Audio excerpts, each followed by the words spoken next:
involved an awful lot of different techniques. I was maybe going to sort of talk you through some of the complexity that we went through to make it work. Obviously, like the whole movie, it started in Terry's head, and he came up with a storyboard that basically was quite different in a lot of ways than it came out. Originally we went in through a snowball and went into the snow flurries, met Mr. Nick riding his horse, and then up to the monastery itself. From here on it's pretty much identical to what we ended up doing in the movie. And Terry's original sketch, which is probably 2.5 years old now, is not far off what we ended up sort of making. This was something Terry put together in the very, very early days, one of the first visuals that got the whole style of the sort of ancient monastery at the foot of the cliff, etc., etc. I think Terry had a very good presentation of what it looked like, and it looked very timeless.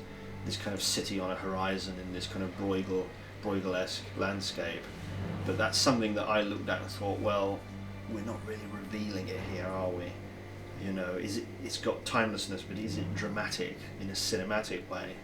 So I think I took it home over the weekend and thought, oh, I wonder, and did some drawings and came back in with that stuff. And Terry said, well, yeah, okay.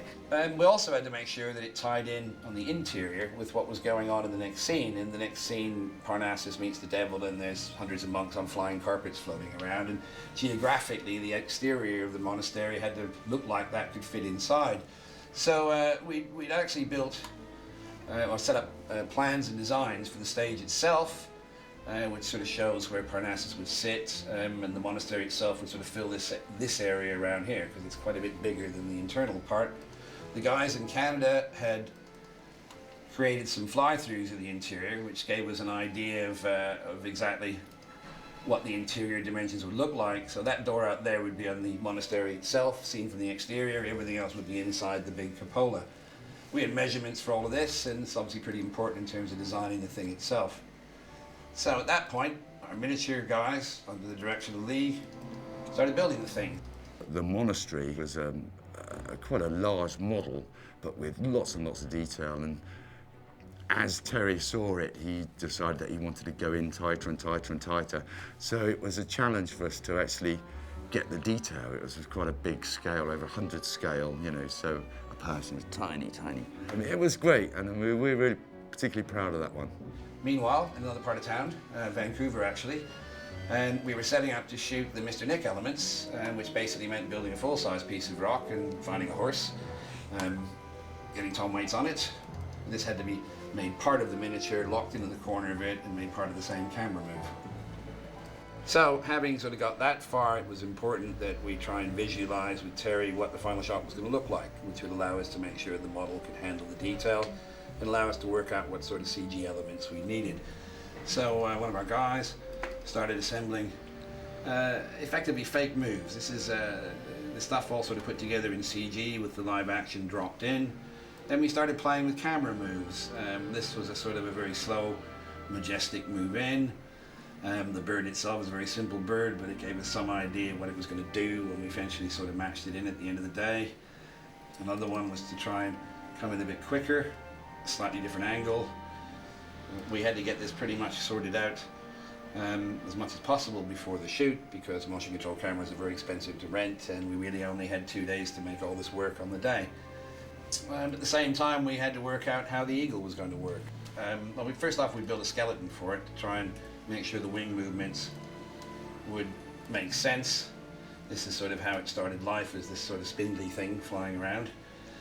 Terry then came up with the idea of the long sort of bird of paradise feathers coming off it to make it look a little more interesting. And after a fairly lengthy design process, we ended up with the sort of multicolored bird of paradise that ends up in the final sequence.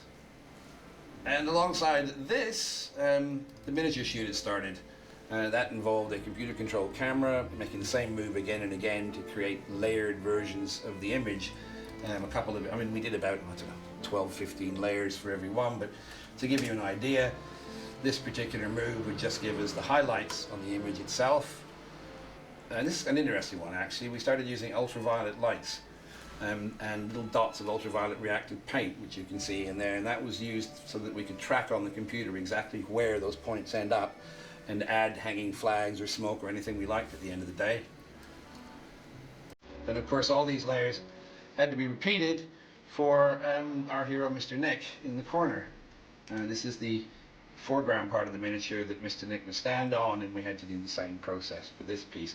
The last thing we sort of needed when we looked at what was being shot was CG elements. There's lots of bits that it makes more sense to do as computer animation on a big miniature.